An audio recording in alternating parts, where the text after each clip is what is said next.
Yeah. Para sa mga batang maaga pa lang lumalabad na dignum,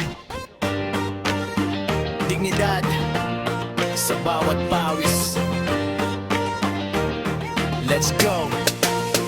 Sa murang edad ka may agad ang gamit sa bigat ng buhay, di marunong magalit.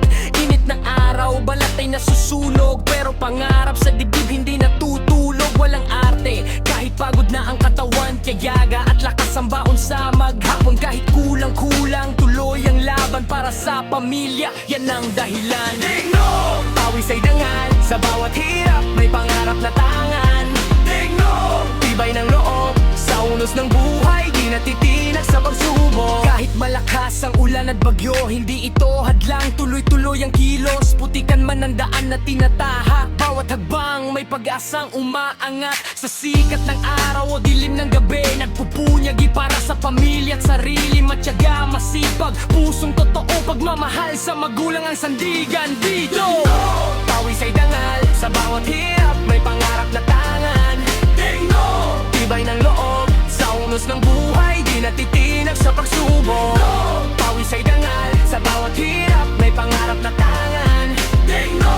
Tibay ng loob, sa unos ng buhay, di natitinag sa pagsubok. Walang reklamo, kahit mabigat ang pasan, sa bawat sakripisyo may ngiti sa harapan. Hindi sumusuko kahit kulang ang gamit, diskarte sa buhay ang sandat at panlaban. Kapit, hindi hadlang ang edad sa pangarap, kabataan man kayang magpakasipag.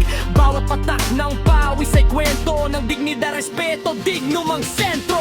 Hindi lang basta trabaho ang dala, kundi pag-asa para sa pamilya. Sa likod ng hirap at pagod sa araw, may pusong nagmamahal, hindi matatawaran. Legno! Alat ang tangan, kabataang lumalaban kahit nasasaktan. Legno!